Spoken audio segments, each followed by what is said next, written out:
자유의 나라, 민주주의의 본산이라 불리는 미국. 그 이름 아래 수많은 이들이 언론의 자유, 집회의 권리, 표현의 자유를 배워왔고 수많은 나라가 그것을 이상으로 여겨왔습니다. 하지만 지금 그 미국에서 도저히 믿기 힘든 일이 벌어졌습니다. 플래카드 하나, 단지 그걸 들었다는 이유만으로 한 대학의 외국인 유학생이 강제 추방 대상자가 된 것입니다. 시위도 폭력도 없었습니다. 그저 캠퍼스 잔디밭 한켠에 조용히 서 있었을 뿐이었습니다. 그러나 그 조용한 손끝 위의 한 문장이 미국 정부에겐 정치 개입이라는 이름의 위협이 되었습니다. 그 유학생은 한국에서 온 대학생이었습니다. 그리고 그녀를 감싼 사건은 순식간에 SNS와 주요 언론을 타고 퍼졌고 수많은 미국 시민들 사이에서도 우리가 믿던 미국은 정말 이랬던가? 라는 질문을 던지게 만들었습니다. 누군가는 말했습니다. 이건 정치가 아니라 우정에 대한 이야기입니다. 또 누군가는 말했습니다. 진짜 민주주의는 가장 말 없는 사람을 지킬 때 완성된다. 이제 여러분께 이 믿기 힘든 사건을 처음부터 끝까지 들려드리려 합니다. 여러분의 좋아요 버튼에 힘을 얻어 비디오를 재생하겠습니다. 바로 지금 오늘의 사연 시작하겠습니다. 안녕하세요. 저는 에린 마르티네즈라고 합니다. 뉴욕에 있는 사립대학에서 국제관계학을 전공하고 있는 3학년 학생이고요. 정치에 대한 관심은 많았지만 실제로 행동하거나 목소리를 내는 일에는 늘 망설임이 앞서던 사람이었습니다. 그저 신중하게 지켜보는 쪽에 가까웠고 어떤 입장을 분명히 밝히는 일이 누군가를 소외시키는 건 아닐까 늘 조심스러워했죠. 제 일상이 바뀌게 된 건 이름조차 낯설었던 사람 하나를 만나고 나서였습니다. 김지윤. 한국에서 교환학생으로 온 유학생이었습니다. 지윤은 조용하고 차분했으며 자신의 문화와 타인의 문화를 모두 존중할 줄 아는 사람이었어요. 우리가 처음 마주친 건 기숙사 복도 끝 공용주방에서였습니다. 늦은 저녁, 저는 전자레인지에 데운 냉동 피자를 꺼내고 있었고 지윤은 작고 오래된 냄비에 뭔가를 끓이고 있었죠. 맵고 깊은 향이 공기를 가득 채우고 있었고 저는 무심코 말을 걸었습니다. 지금 뭐 만드는 거예요? 이건 확실히 미국 음식은 아닌 것 같은데요. 지윤은 웃으며 대답했어요. 한국 라면이에요. 고추기름 조금 넣었어요. 냄새, 세죠? 그 순간이 아직도 또렷합니다. 그 냄새, 그 미소, 그 조용한 태도. 어쩌면 우리는 그날부터 서로의 삶에 조금씩 스며들기 시작한 걸지도 모릅니다. 이후 우리는 자연스럽게 가까워졌습니다. 같은 복도, 비슷한 전공, 공통 과제를 함께 하면서 자연스럽게 대화도 많아졌고 커피도 자주 마시게 되었어요. 지윤은 말이 많지는 않았지만 언제나 자신이 하는 말에 책임을 지는 사람이었습니다. 무언가에 대해 말할 땐 언제나 망설였고 한 번 말한 것은 끝까지 지키려 노력했죠. 우리는 종종 정치에 대해 이야기를 나누었습니다. 지윤은 늘 다르게 사는 사람들에 대해 깊은 관심을 가졌고 팔레스타인과 이스라엘의 분쟁, 난민 문제, 여성 인권과 같은 이슈에 조용히 그리고 끈질기게 시선을 두고 있었습니다. 저는 그런 지윤이 신기했어요. 관심은 있지만 움직이지 못했던 제 모습과는 달랐거든요. 어느 날 밤, 저희는 기숙사 방에서 늦게까지 함께 과제를 하다가 커피를 마시며 이런 대화를 나눴습니다. 에린, 나 여기서 진짜 친구 생겼다고 가족한테 자랑했어요. 엄마는 처음엔 안 믿었어요. 외국 가면 외로워서 울기만 할 줄 알았대요. 그 말에 저는 멋쩍게 웃으며 대답했습니다. 나도 원래 사람을 쉽게 믿는 편은 아닌데 너는 예외인 것 같아. 그날 이후로 저는 지윤을 다르게 보기 시작했습니다. 친구라는 감정이 더 커졌고 그녀가 관심을 갖는 일, 목소리를 내는 사안에 저 역시 관심을 기울이게 되었어요. 그러던 어느 날 캠퍼스에는 팔레스타인을 지지하는 작은 시위가 열렸습니다. 대학 내 중동연구회가 주최한 행사였고 학생들은 자발적으로 참여했습니다. 저는 그 자리에 가지 않았지만 지윤은 말없이 플래카드를 하나 들고 잔디밭 한쪽에 조용히 서 있었죠. 플래카드에는 이렇게 적혀 있었습니다. 휴전 요구는 범죄가 아닙니다. 그 자리에선 구호가 터져 나오지도 않았고 누군가를 향한 분노의 외침도 없었습니다. 그저 조용한 연대의 모습이었어요. 하지만 불과 이틀 뒤 지윤에게 미국 이민국으로부터 문서 한 통이 도착했습니다. 정치적 활동 관련 비자 조사 통지서였습니다. 처음엔 믿기지 않았습니다. 플래카드 하나 들었다는 이유만으로 비자 취소 조사 대상자가 되다니요? 하지만 현실은 분명했습니다. 당시 트럼프 행정부는 외국인 유학생의 정치 참여를 내정 간섭으로 간주했고 시위 연루자는 비자 취소 및 추방 조치가 가능하다는 행정명령을 이미 발효한 상태였죠. 기숙사 방에서 지윤은 문서를 책상 위에 펼쳐놓고 있었습니다. 아무 말도 하지 않았고 그저 오래된 책을 보듯 문장을 하나씩 읽고 있었습니다. 나는 그냥 조용히 서 있었을 뿐인데 누구를 비난한 것도 아니고 그저 멈췄으면 좋겠다고 말하고 싶었을 뿐이에요. 그녀의 목소리는 흔들리지 않았습니다. 하지만 그 침착함 속에 묘한 절망이 깃들어 있었어요. 지윤은 자신이 처한 상황을 담담히 받아들이고 있었고 저는 도리어 그 태도에서 깊은 충격을 받았습니다. 그날 밤 저는 침대에 누워 처음으로 진지하게 스스로에게 물었습니다. 친구라는 이름은 어디까지 책임질 수 있는 걸까? 지윤은 단지 말없이 서 있었을 뿐입니다. 그러나 이제 그녀는 이 땅에서 나가야 할 사람으로 분류되었습니다. 그리고 저는 그저 그 장면을 바라보는 미국 시민으로만 남아 있어도 괜찮은 걸까요? 지윤에게 도착한 비자 관련 조사 통지서는 A 사용지 한 장이었습니다. 표현은 정중했고 문장은 공손했습니다. 하지만 읽는 순간 저는 몸 안으로 차가운 공기가 스며드는 느낌을 받았습니다. 정치적 행위 관련 비자 조건 위반 가능성에 대한 행정조사 착수. 이렇게 적힌 문장은 그녀가 이 땅에 머무를 수 있는 권리가 위태롭다는 사실을 조용히 그러나 분명하게 말하고 있었어요. 그날 이후 지윤은 평소와 똑같이 행동하려 애썼습니다. 수업에 빠지지 않았고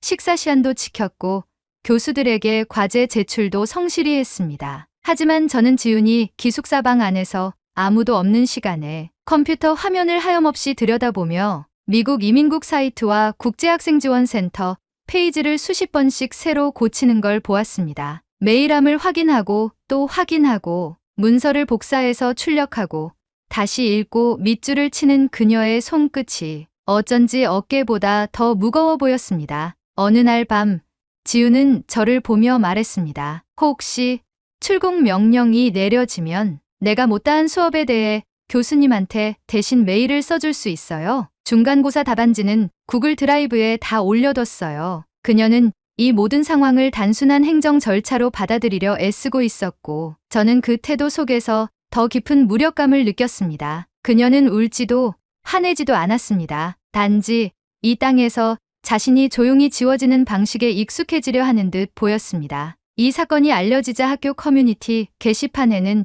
익명글이 올라오기 시작했습니다. 외국 유학생의 정치 개입은 부적절하다. 본국에서도 못 푸는 문제를 왜 미국에서 시위로 풀려 하는가. 그런 글 밑에는 수많은 공감 표시와 댓글들이 달렸습니다. 여긴 미국이야. 외국인이면 조용히 공부나 하지. 정치적 신념은 고향에서나 외쳐야지. 우리 등록금으로 혜택 보면서 시위나 하네. 이 문장들을 읽을 때마다 제가 지금 어느 시대, 어느 나라에 살고 있는지 혼란스러워졌습니다. 학교 측은 공식 입장을 내놓지 않았고 교수진도 조용했습니다. 몇몇은 조심스럽게 법적 절차가 있으니 지켜보자고 했지만 그 말은 곧 침묵하겠다는 뜻이기도 했습니다. 심지어 평소에 친하다고 생각했던 동기들조차 저를 피하기 시작했습니다. 수업이 끝난 뒤 커피를 마시던 자리에서 누군가가 제게 물었습니다. 지윤 말인데 걱정되긴 하지만 너무 감정적이었던 거 아니야? 미국에서 유학생이 그런 행동을 하면 당연히 문제되는 거지. 그 말들이 아무렇지 않게 내뱉어질수록 제 안에 무언가가 조금씩 부서지는 걸 느꼈습니다. 지윤은 감정적인 적이 없었습니다. 항상 침착했고 늘 조심스러웠습니다. 단지 자신의 신념을 조용한 방식으로 드러냈을 뿐이었어요. 우리는 함께 도서관을 나서던 어느 날 복도에서 일부러 어깨를 부딪히며 지나가는 학생 무리를 마주쳤습니다. 그리고 그 중 한 명이 웃으며 말했습니다. 다음엔 그냥 입 다물고 있어. 어차피 여긴 내 나라 아니잖아. 그 순간 저는 반사적으로 고개를 돌려 그 학생을 바라봤지만 지윤은 조용히 제 손목을 잡았습니다. 그리고 작은 목소리로 말했어요. 괜찮아요. 그 말은 익숙했습니다. 하지만 저는 알고 있었습니다. 지훈이 말하는 괜찮아요는 자신이 괜찮다는 말이 아니라 저더러 괜찮은 척이라도 해달라는 부탁이라는 걸요. 그녀는 저를 지키려 했습니다. 심지어 그 순간에도요. 밤이 되어 기숙사방 불을 끄고 누웠을 때 저는 잠들지 못하고 천장을 바라봤습니다. 그녀가 사라진 자리, 그 자리를 누구도 기억하지 않는다면 그건 사라짐이 아니라 지워짐일 텐데요. 그토록 많은 사람들이 이 상황을 정치적 이슈로 분류해 외면할 수 있는 이유는 아마도 그들이 그 자리에 서본 적이 없기 때문이겠죠. 저는 미국 시민이었습니다. 언제든 의견을 말할 수 있고 시위에 참여해도 체포당하지 않을 확률이 높았고 제 목소리는 언제나 정당한 비판으로 받아들여졌습니다. 하지만 지훈은 아니었습니다. 그녀는 언제나 설명해야 했고 증명해야 했고 그리고 조심해야만 했습니다. 그날 밤 저는 메모장을 꺼내 처음으로 무언가를 쓰기 시작했습니다. 당신이 사라지는 걸 나는 볼 수 없습니다. 당신이 조용히 지워지는 걸 나는 막아야만 합니다. 그것은 아주 작고 개인적인 기록이었지만 어쩌면 그 순간부터 저는 이 이야기를 그냥 넘길 수 없다는 걸 알고 있었던 것 같습니다. 저는 그날 밤을 또렷이 기억하고 있습니다. 기숙사방 책상 앞에 앉아 한참을 고민한 끝에 결국 문장을 하나 적기 시작했던 순간이었죠. 당신을 제 친구라 부를 수 있다면 저는 침묵할 수 없습니다. 그 문장은 처음엔 단지 제 일기장 안의 말이었습니다. 하지만 머뭇거림 끝에 저는 이 글을 학교 신문사에 투고하기로 마음먹었습니다. 자정을 막 넘긴 시각, 떨리는 손으로 메일 전송 버튼을 눌렀습니다. 다음 날 아침 신문이 발행되었고 학교 온라인 게시판에는 제 글이 맨 위에 떠 있었어요. 제목은 그대로였습니다. 당신을 제 친구라 부를 수 있다면. 그 제목을 보는 순간 저는 처음으로 누군가의 이름을 제 목소리에 올려두었다는 사실에 두려움을 느꼈습니다. 하지만 그 칼럼은 예상보다 빠르게 퍼졌습니다. 학생 커뮤니티, 단체 채팅방, SNS를 통해 조용한 파장이 일기 시작했죠. 글 속에서 저는 이렇게 썼습니다. 지훈은 제 룸메이트이며 제 친구입니다. 조용히 플래카드를 들고 서 있었던 그 순간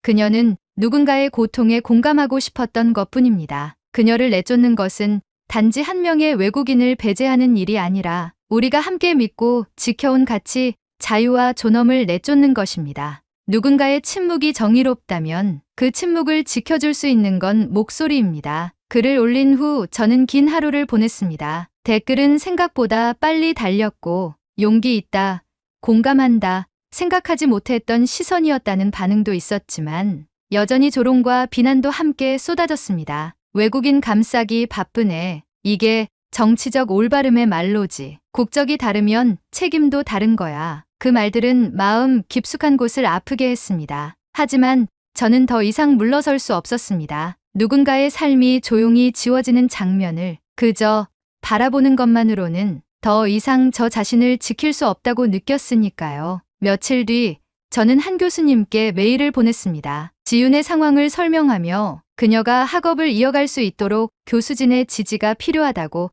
정중히 요청드렸습니다. 처음엔 아무 회신도 없었지만 이틀 뒤 도착한 답장은 이렇게 시작되고 있었습니다. 당신의 글을 읽었습니다. 지훈의 수업 참여는 이 사건과 무관하게 보장돼야 한다는데 저도 동의합니다. 조만간 전체 교수 회의에서 이 사안을 제안하겠습니다. 그 짧은 메일이 제게 얼마나 큰 용기를 줬는지 모릅니다. 지훈은 그저 제 친구였습니다. 그 사실 하나만으로도 저는 행동할 이유가 충분했습니다. 그로부터 또 며칠 뒤 제 메신저로 낯선 번호 하나가 메시지를 보냈습니다. 혹시 오늘 저녁 캠퍼스 중앙 잔디밭에서 지훈을 위해 조용히 모여도 될까요? 목소리 대신 작은 불빛이라도 같이 들고 있으면 좋겠다고 생각했어요. 저는 망설임 없이 대답했습니다. 좋아요. 함께 있을게요. 그리고 그날 저녁 우리는 모였습니다. 처음엔 12명 정도였던 것 같습니다. 많은 인원이 아니었지만 그 누구도 구호를 외치지 않았고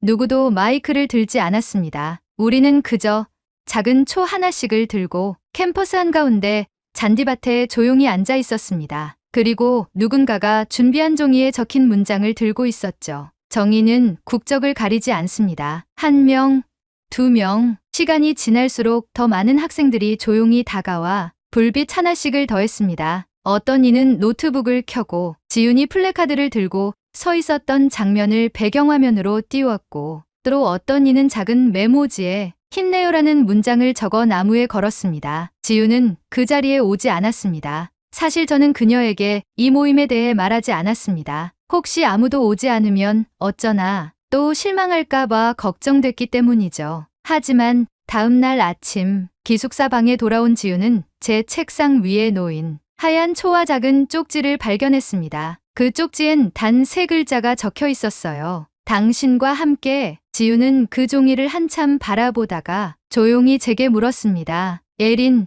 어젯밤에 무슨 일 있었어요? 저는 말없이 고개를 끄덕였습니다. 그러자 그녀는 아무 말 없이 그 쪽지를 가방 안에 조심스레 넣었습니다. 표정은 담담했지만 그 눈동자 안에 작고 선명한 빛이 번지는 걸 저는 분명히 볼 수 있었습니다. 지훈이 조용히 초를 가방 속에 넣었던 그날 이후 우리 주변의 공기는 아주 조금씩 바뀌기 시작했습니다. 변화는 거창하지 않았습니다. 하지만 분명하게 느껴졌습니다. 수업 시간이 끝나고 누군가 제게 와서 말했습니다. 에린, 당신 글 읽었어요. 사실 저도 같은 수업에서 지훈을 봤어요. 그 사람이 그렇게 위험한 행동을 한 건 아니라는 거 저도 알아요. 그리고 그 뒤를 이은 말이 참 오래 남았습니다. 근데 왜 우리는 그렇게 쉽게 등을 돌렸을까요? 저는 대답하지 못했습니다. 하지만 그 말은 저에게 작은 용기였고 누군가 스스로를 돌아볼 수 있도록 만드는 힘이었습니다. 교수진 사이에서도 논의가 시작되었고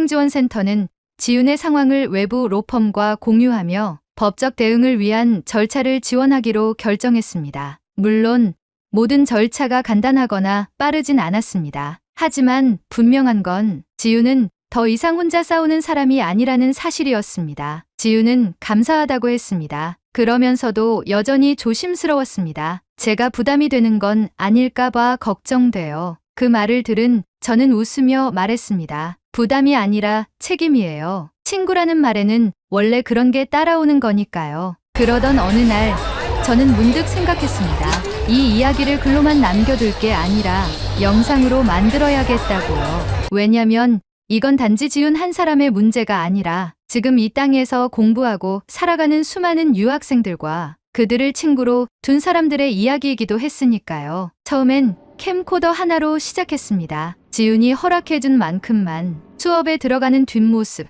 노트북을 여는 손, 캠퍼스를 걸어가는 조용한 발걸음 같은 장면들을 담았습니다. 그리 많지 않은 자료였지만 그 안에는 우리가 함께 보낸 시간들이 고스란히 담겨 있었습니다. 저는 이 영상을 학교 영상미디어 동아리와 협업해 작은 다큐멘터리로 완성했습니다. 제목은 처음 그날 적었던 문장에서 가져왔습니다. 당신을 제 친구라 부를 수 있다면. 상영회는 따로 열지 않았습니다. 단지 유튜브와 학교 포털에 올렸고 영상 속에는 자막 대신 짧은 문장들이 흘러갔습니다. 친구의 권리를 지켜주는 일은 정치를 넘어서 인간에 대한 예의입니다. 조회수는 빠르게 올라갔습니다. 댓글에는 낯선 이름들의 응원이 달렸고 한 고등학생은 나도 언젠가 한국에서 유학생 친구를 사귀면 이런 사람이 되고 싶다고 적어주었습니다. 영상이 퍼지면서 지역 언론도 이 사건을 다뤘고 한인단체에서 지훈의 법률 자문을 지원하겠다고 연락해 왔습니다. 그제서야 지훈은 처음으로 조금 길게 웃었습니다. 저 이렇게까지 되는 건 몰랐어요. 그냥 조용히 나가야겠다고 생각했는데 저는 그 말에 대답했습니다. 조용히 나가게 둘 수가 없었어요. 당신은 저한테 너무 소중하니까요. 지훈은 여전히 미국 땅에 머물고 있습니다. 법적 절차는 아직 진행 중이고 출국 명령이 완전히 철회된 건 아닙니다. 하지만 이제 그녀는 혼자가 아니고 적어도 이 대학의 구성원 중 누구도 그녀를 그냥 외국인이라고 말하진 않습니다. 저는 지금 이 모든 이야기를 기록으로 남기고 있습니다. 글과 영상, 이메일과 인터뷰들, 그 하나하나가 우리가 어떻게 정의를 다시 쓰려 했는지를 보여주는 증거이기 때문입니다. 어떤 사람들은 말합니다. 국적은 태어날 때 주어지는 것이고 시민권은 문서일 뿐이라고요. 하지만 저는 이제 그렇게 생각하지 않습니다. 어디에서 태어났는지가 중요한 게 아니라 누구를 지키고 싶었는지가 더 중요하다는 것. 그것이 진짜 시민의 조건이 아닐까요? 지우는 지금도 수업에 참여하고 조용히 공부하고 가끔은 동아리 모임에도 나갑니다. 사람들은 그녀를 조심스레 배려하고 그녀는 그런 시선 속에서 조금씩 다시 웃는 법을 배워가고 있습니다. 이제 저는 말할 수 있습니다. 정의는 국적을 가리지 않고 우정은 입국심사대에서 멈추지 않는다고요. 그리고 언젠가 우리가 다시 서로를 자유롭게 부를 수 있는 날이 온다면 그 이름이 친구이기를 진심으로 바랍니다. 오늘의 사연은 여기까지입니다. 미국의 한국인 강제 추방에 대한 여러분의 생각을 댓글로 남겨 감동 비디오의 마지막을 장식해주세요. 오늘의 비디오가 공감이 되신다면 구독, 좋아요 한 번씩 부탁드리겠습니다. 그리고 여러분의 댓글은 제게 큰 힘이 됩니다. 다음엔 더 흥미로운 사연으로 여러분을 찾아뵙겠습니다. 시청해주셔서 감사합니다. 영국에서 개최된 학술대회, 한 중국 학생이 고조선이 중국의 역사라고 당당하게 발표하고 있습니다. 조용히 그녀의 말을 경청하고 있는 청중들. 그런데 그 순간 한국에서 온 여대생이 분노를 참지 못하고 손을 번쩍 들었습니다. 하지만 그녀에겐 상상할 수 없는 일이 벌어지고 말았는데요. 도대체 그녀에게 무슨 일이 벌어진 것일까요? 바로 지금 사연을 들어보겠습니다. 오늘의 사연 시작합니다. 안녕하세요. 저는 영국에서 역사학 석사 과정을 밟고 있는 대학원생 클라라 벤트리입니다. 오늘은 제가 며칠 전에 목격한 학술 대회의 한 장면에 대해 이야기해 드리려고 해요. 역사에 관심이 있든 없든 이 이야기를 들으면 아마 가슴이 뛰게 될지도 몰라요. 그날은 동아시아 고대사를 주제로 한 국제학술 대회가 열린 날이었어요. 특히 최근 각광을 받고 있는 한국의 뿌리인 고조선을 다루는 내용의 발표가 예정되어 있어서 많은 사람들이 관심을 가졌죠. 저도 그중 한 명이었고요. 솔직히 말씀드리면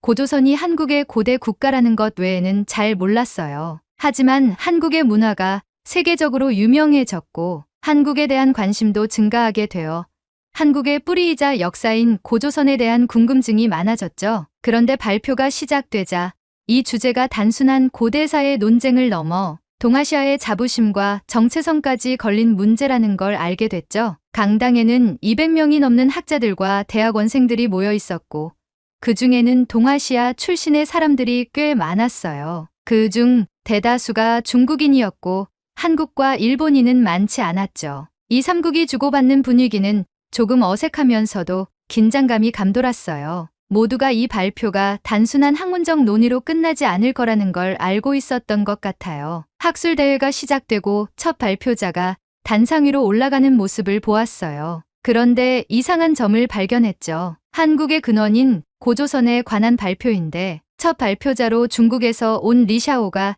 단상에 오르는 모습을 봤기 때문이었죠. 그녀의 차분하고 자신감 넘치는 모습이 묘한 긴장감을 자아냈죠. 의아하긴 했지만 그녀가 무슨 이야기를 꺼낼지 귀를 기울이며 지켜봤습니다. 리샤오는 마이크를 잡고 또렷한 목소리로 발표를 시작했어요. 오늘 저는 고조선과 중국의 유화 문명 간의 관계를 중심으로 말씀드리겠습니다. 일제히 청중들은 술렁이기 시작했고 저도 그녀의 첫마디에 머릿속은 물음표로 가득해지기 시작했어요. 발표를 시작하는 그녀의 태도는 단호했어요. 발표 내용은 유화 문명을 동아시아 문명의 중심으로 두고 고조선이 그 영향을 받아 형성되었다는 논리를 펼쳤죠. 유화 문명은 동아시아 문명의 기원 중 하나로 현재 중국 유화 지역을 중심으로 발전했습니다. 고조선 역시 이 문명에서 탄생한 문명입니다. 초기에는 중국의 정치적, 경제적, 문화적 영향을 강하게 받으며 체계를 갖췄습니다. 스크린에는 유화 문명과 고조선 유적에서 발견된 유물 사진이 띄워졌어요.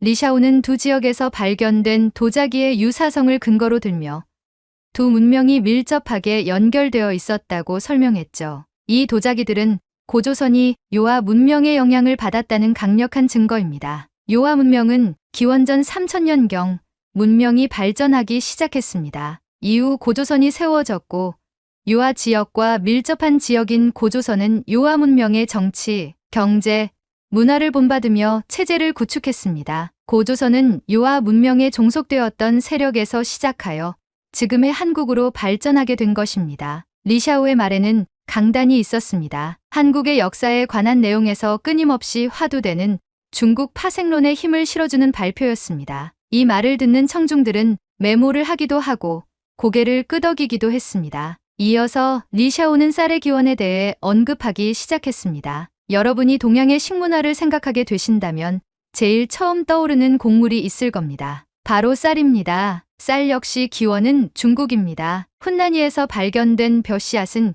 기원전 9000년경의 것이라는 추정이 나온 이후 이 연구 결과는 동아시아 농업혁명의 중심지가 중국임을 명백히 보여주는 예시가 되었습니다. 현재 동아시아를 더불어 아시아 전반에 뿌리내린 쌀의 기원은 훈난이에서 시초가 되어 아시아 전역에 퍼진 것입니다. 고조선 역시 쌀 농업을 도입했고 현재까지 잘 먹고 있는 것이죠. 그녀의 발표가 이어질수록 강당의 분위기는 차분했지만 어딘가 묘한 긴장감이 흐르고 있었어요. 솔직히 말씀드리면 저는 발표 내용에 놀라기도 하고 조금 의문이 들기도 했어요. 정말 고조선이 중국 문명의 일부였던 걸까 하는 생각이 들더군요. 그러던 중 조용한 강의장에서 갑자기 누가 손을 번쩍 들었습니다. 바로 한국에서 온 대학원생 소연이었어요. 리샤오는 교수님을 쳐다보았고 교수님은 그녀에게 고개를 끄덕였습니다. 리샤오는 소연을 지목하였고 소연은 강단에 올라와 마이크를 잡더니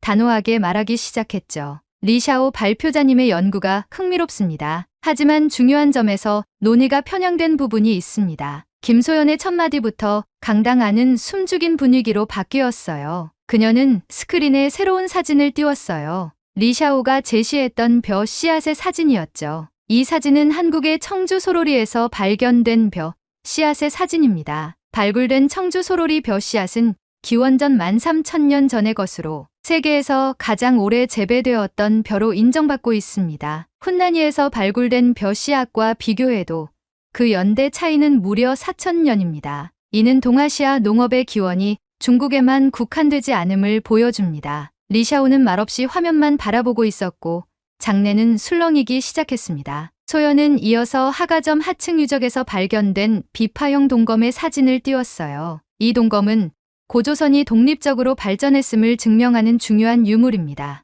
이 양식은 유아 문명의 유물들과는 뚜렷한 차이를 보이며 고조선이 독자적인 문명을 이루었음을 나타냅니다. 그 순간 리샤오가 다시 마이크를 잡았습니다. 김소연 발표자님, 비파형 동검은 고조선뿐 아니라 주변 지역에서도 발견된 바 있습니다. 이를 고조선만의 독자적 유물로 단정짓는 것은 지나친 해석 아닐까요? 리샤오는 스크린에 하가점 유적에서 발굴된 유물 사진을 띄우며 반박했어요. 이 유물들은 모두 중국 문화권의 영향을 받은 것으로 평가됩니다. 고조선 역시 유아 문명의 연장선상에 있었다는 점이 명확하지 않습니까? 두 발표자의 대화는 점점 더 치열해졌어요. 김소연은 흔들리지 않고 다시 대답했죠. 동검이 여러 지역에서 발견된 것은 사실입니다. 하지만 고조선에서 발견된 동검은 다른 지역과 차별화된 특징을 가지고 있습니다. 특히 중국에서 발견된 동검의 구조와 매우 차이가 있죠.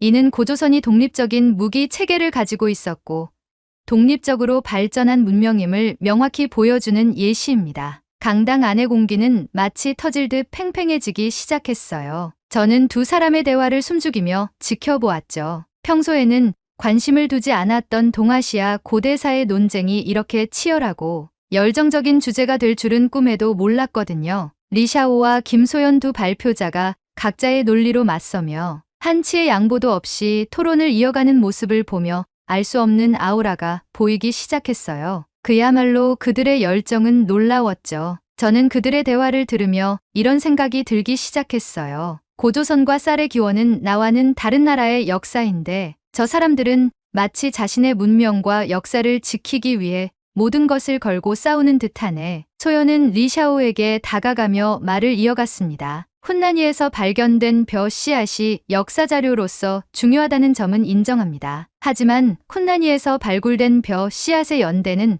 한국의 청주 소로리보다 4,000년 늦습니다. 이 차이는 결코 무시할 수 없는 사실임을 명심하시기 바랍니다. 리샤오는 소연의 도발에 분노가 차올랐는지 소연의 마이크를 단호하게 뺐으며 목소리를 높였습니다. 그렇다면 김소연 발표자님은 고조선이 중국과의 교류에서 완전히 독립적이었다고 주장하시는 건가요? 그러자 소연은 표정 하나 바뀌지 않고 단호하게 대답했어요. 아니요. 고조선은 중국과 교류했을 가능성이 큽니다. 하지만 교류와 종속은 아예 다른 워딩입니다. 고조선은 독립적이고 자주적인 문명으로 발전했습니다. 이 점을 무시한 채 고조선을 단순히 중국의 일부로 보는 것은 왜곡된 해석이라는 것이 제 주장입니다. 저는 두 사람의 논쟁에 완전히 몰입하다 보니 자연스레 손에 힘을 주고 있게 되었어요. 손바닥에선 땀이 흥건해지고 팽팽한 긴장감은 공간을 가득 메웠죠. 두 발표자는 각자의 논리를 점점 더 강화하며 서로의 주장을 반박하고 있었고, 이 광경은 단순한 학술 토론을 넘어 마치 역사적 진실을 지키기 위한 격렬한 전투처럼 느껴졌어요. 그러던 그 순간 크게 박수를 치며 단상 위로 천천히 올라오는 리처드 마이어 교수님의 모습이 보였습니다. 교수님의 단호하고 차분한 표정이 강당 전체의 공기를 순식간에 무겁게 만들었습니다. 숨죽인 청중들의 시선이 모두 교수님에게 집중되었습니다. 저 역시 의자 끝에 앉아 교수님의 모습을 말없이 쳐다만 보고 있었습니다. 리샤오와 소연의 아우라는 사라졌고 교수님은 말없이 그녀들에게 손가락질을 하며 자리로 돌아가라고 제스처를 취했습니다. 강단에서 내려오는 둘의 표정은 좋지 않았고 심지어 리샤오는 알 수 없는 중국어를 하며 토덜거렸습니다. 교수님은 그녀들이 자리에 착석할 때까지 말없이 지켜보다가 그녀들이 착석을 한 후 이야기를 시작했습니다. 오늘 두 발표는 고조선과 요하 문명, 그리고 동아시아 농업의 기원에 대해 심도 깊은 논의를 보여주었습니다. 두 분 모두 열정과 노력을 기울인 연구를 발표해 주셔서 감사합니다. 교수님의 목소리는 낮았지만 강당 전체를 가득 채우기에 충분했습니다. 저는 교수님이 무슨 말을 할지 너무나도 궁금했습니다. 그리고 내심 제발 이 논쟁을 깔끔히 정리해 주기를 바라며 조용히 교수님의 다음 말을 기다렸습니다. 강당은 정적이 일었고 교수님은 드디어 입을 열었습니다. 그러나 중요한 몇 가지 점에서 바로잡아야 할 것 같습니다. 이 말이 울려 퍼지자 강당 전체가 정적에 휩싸였습니다. 저는 심장이 두근거리며 교수님의 입에서 나올 진실을 기다리고 있었습니다. 같이 듣고 있던 청중들도 모두 저와 같이 교수님의 입을 일제히 쳐다보고 있었죠. 교수님은 한 박자 숨을 고른 뒤 차분히 이야기를 이어갔습니다. 우선 토론의 첫 번째 안건이 되어버린 쌀의 기원에 대해 말씀드리도록 하겠습니다. 교수님은 스크린에 혼란이에서 발굴된 벼 씨앗 사진을 띄우며 설명하기 시작했습니다. 리샤오 발표자님께서 언급한 훈난이 벼 씨앗은 기원전 9000년경의 것으로 동아시아에서 매우 중요한 발견임이 분명합니다. 그리고 중국 학계에서도 이를 동아시아 쌀 재배의 기원지로 보고 있고 이에 관한 심도 깊은 연구에 몰두 중입니다. 그리고는 다시 화면을 넘기며 새로운 사진을 띄웠습니다. 소연이 제시한 한국의 청주 소로리에서 발견된 벼 씨앗이었습니다. 하지만 여기서 중요한 사실을 간과해서는 안 됩니다. 청주 소로리에서 발견된 벼 씨앗은 기원전 13,000년 전의 것으로 추적 및 연구가 완료되었고 전 세계에서 가장 오랫동안 재배가 되었던 벼로 현재까지 인정받고 있습니다. 그 순간 강당 안에 숨막힐 듯한 공기가 확연히 바뀌었습니다. 모든 사람이 화면 속 자료를 바라보며 무언가 깨달은 듯 조용히 고개를 끄덕이고 있었어요. 저도 제 안에서 어떤 해방감을 느꼈습니다. 이 쌀 한 톨의 발견은 단순한 학문적 성과가 아닙니다. 이는 한국에서 이루어진 고고학적 발굴의 결정적인 성과로 전 세계 학계에서도 인정받은 바 있습니다. 2003년 영국 BBC에서도 보도된 내용이죠. 쌀의 기원이 한국에 있다는 점은 고고학적 증거로 명백히 입증된 바가 있습니다. 강당 전체가 교수님의 말씀에 호응을 하고 있던 그때 리샤오가 자리에서 일어나 손을 들고 입을 열었습니다. 교수님은 현재 너무 편향된 시각으로 논제에 참여하고 계십니다. 교수님께서도 말씀하신 것처럼 중국 내 훈난이를 포함한 여러 유적지에서 벼 씨앗이 발견된 바 있고 중국 학계에서도 이에 대한 심층적인 연구 중에 있습니다. 연구 결과가 아직 나오지 않은 이 시점에서 쌀 재배의 중심지가 중국이 될 수도 있으며 현재까지 나와 있는 고고학적 자료만으로 한국이 쌀의 시초라는 것을 어떻게 확언하실 수 있으실까요? 리샤오의 목소리는 차분했지만 어딘가 분노가 느껴졌습니다. 그녀도 자신이 믿어온 사실이 도전받고 있다는 것을 알고 있었겠죠. 리처드 교수님은 눈 하나 깜빡이지 않고 부드러운 미소를 지으며 대답했습니다. 리샤오, 중국이 동아시아에서 쌀 재배의 중요한 지역이라는 것은 인정할 수밖에 없는 사실입니다. 그러나 기원에 대해 논할 때는 보다 신중해야 할 필요가 있습니다. 교수님은 다시 청주 소로리의 발굴 연대를 화면에 띄우며 설명을 이어갔습니다. 앞서 말했듯이 청주 소로리의 벼씨앗은 기원전 13,000년 전의 것으로 훈난이에서 발견된 시기보다 무려 4,000년 앞선다고 말씀드렸습니다. 이는 단순히 주장에 그치는 것이 아니라 고고학적 증거를 바탕으로 한 연구 결과입니다. 결과라는 것은 값이 나왔다는 얘기죠. 중국은 현재 결과를 도출해내지 못했고 한국은 결과를 도출해내었습니다. 결과론적으로 현재로선 이 연구 결과에 반대할 수 없는 입장이죠. 결과가 그러니까요. 그 말을 듣는 순간 저는 온몸에 소름이 돋는 걸 느꼈습니다. 이게 바로 진실이라는 것이구나. 제가 속으로 중얼거렸습니다. 교수님은 자료를 넘겼습니다. 화면에는 고조선이라는 단어가 나타났고 교수님은 이야기를 이어가셨습니다. 자, 다음으로 고조선에 대해 이야기해 보겠습니다. 교수님은 화면에 하가점 하층에서 발견된 비파형 동검의 사진을 띄우며 설명을 이어갔습니다. 리샤오 발표자님께서 고조선이 유아 문명의 영향을 받은 문명이라고 주장하셨습니다. 유아 문명과의 교류가 있었을 가능성은 분명히 인정합니다. 하지만 고조선은 단순히 유아 문명에 종속되었다는 발언은 옳지 않습니다. 교수님은 단호한 목소리로 말했습니다. 비파형 동검은 고조선의 독립성을 보여주는 중요한 유물 중 하나입니다. 이 동검은 유아 문명에서 발견된 무기와는 양식 자체가 다르고 고조선이 독립적인 무기 제작 체계를 가지고 있었음을 단편적으로 보여주는 예시입니다. 이것은 고조선이 중국의 영향권을 넘어선 독립적 문명이었다는 강력한 증거입니다. 스크린에 띄워진 동검의 날카로운 모양이 제 눈앞에 선명하게 보였습니다. 마치 리샤오에게 경고하듯 강인한 인상을 주었습니다. 저도 모르게 주체할 수 없는 숨을 가쁘게 내쉬며 이야기를 경청했습니다. 리샤오는 교수님의 분위기에 압도되었는지 첫 발표를 할 때의 당당함은 사라진 지 오래였습니다. 표정은 당황스러운 기색으로 가득 찼고 눈빛은 흔들리고 있었죠. 반면 소연은 교수님의 말에 감격한 듯 그를 애정어린 눈빛으로 바라보며 감출 수 없는 흥분 상태임을 보여주었습니다. 그녀의 두 손은 깍지를 낀 채 마치 신의 목소리를 듣는 듯 황홀한 표정을 짓고 있었죠. 교수님은 마지막으로 리샤오와 소연을 바라보며 낮고 근엄한 목소리로 말을 이어갔습니다. 리샤오가 주장한 고조선이 중국의 속국, 유아 문명의 종속이라는 말은 고고학적 증거가 불충분하다는 결론이 나옵니다. 이에 반대표를 던지기 위해선 중국 학계의 심도 있고 세밀한 분석을 통한 고고학적 자료를 제출해야 할 것입니다. 이 모든 이야기에 반하기 위해선 수많은 노력이 필요할 것이라는 것을 명심하십시오. 현대 사회에서의 역사의 왜곡은 고대사에 크나큰 오점을 남기는 행위이기에 준비 잘해야 할 겁니다. 진실은 고고학적 증거와 함께 존재합니다. 역사는 결코 한쪽의 주장으로 재단될 수 없습니다. 강당의 모든 사람들은 모두 진지하게 생각에 잠긴 듯 보였습니다. 그리고 이어서 대부분의 청중들은 리샤오를 쳐다보기 시작했습니다. 리샤오는 자신에게 꽂힌 시선이 달갑지 않았는지 고개를 숙이고 있었습니다. 몇몇 학자들은 수군대기 시작했고 냉엄한 분위기가 감돌았습니다. 저는 그 모습을 바라보다 소연이 앉아있는 쪽으로 시선을 돌렸습니다. 그리고 소름이 끼쳤습니다. 소연은 마치 거대한 전투에서 승리한 장군처럼 흐뭇하고 위험 있는 표정을 지으며 리샤오를 바라봤습니다. 저는 그 순간 고조선이라는 문명이 어떤 존재였으며 그로부터 파생된 현재의 한국이라는 나라의 위용이 얼마나 높아져 있는지 체감할 수 있었습니다. 교수님은 강단에서 내려오시며 학자들과 이야기를 나누기 시작했고 청중들도 삼삼오오 모여 발표 내용을 이야기하기 시작했습니다. 대부분 리처드 교수님의 발표에 큰 감명을 받은 듯 보였어요. 리샤오는 이 분위기를 견딜 수 없는 듯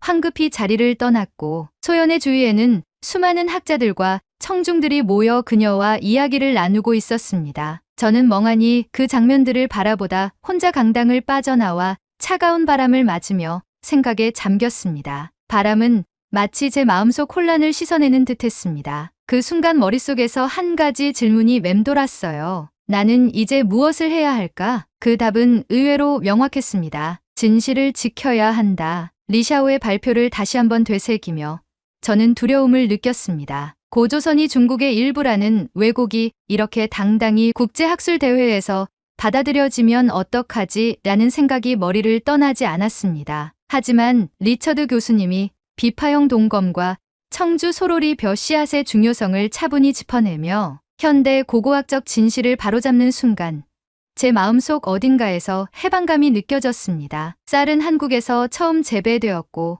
고조선은 독립된 문명이라는 오늘의 내용들처럼 앞으로 역사를 바로잡기 위해 내가 더 많이 공부하고 노력해야겠어. 저는 제가 그동안 왜 이렇게 소극적이었는지 스스로에게 묻기 시작했습니다. 역사를 아는 것만으로는 부족하다는 것을 깨달았어요. 역사를 지키는 일, 그리고 그 진실을 널리 알리는 일이 제 몫이라는 사실이 명확해졌습니다. 강당을 떠나며 클레어 교수님의 마지막 말씀이 제 머릿속에 울려 퍼졌습니다. 진실은 고고학적 증거와 함께 존재합니다. 역사는 결코 한쪽의 주장으로 재단될 수 없습니다. 그 말은 단순한 학술적 결론이 아니라 제게 주어진 과제처럼 느껴졌습니다. 저는 결심했습니다. 내게 주어진 작은 힘이라도 보태어 진실을 수호하고 이를 알리는 사람이 되겠다고요. 앞으로도 전 세계의 역사와 진실에 관해 수많은 연구와 분석, 그리고 과제를 수행하는 사람이 되려 합니다. 중국의 역사 왜곡에 가슴 아픈 한국인들에게 희망의 메시지가 되었으면 합니다. 오늘의 이야기는 여기까지입니다. 요즘 부쩍 날씨가 추워졌죠? 추운 날씨 속에 시청해주신 여러분께 추천드리는 제품들을 태그해두었어요. 특히 화면을 자주 보고 있는 저는 루테인으로 눈 건강을 항상 챙긴답니다. 여러분도 환절기 감기 조심하시고 눈 건강, 몸 건강하게 한국인의 자긍심으로 살아가시는 하루 되시길 바랄게요. 그리고 오늘의 이야기가 마음에 드셨다면 구독, 좋아요 부탁드리겠습니다. 다음엔 더 좋은 사연으로 여러분을 찾아뵙겠습니다. 시청해주셔서 감사합니다.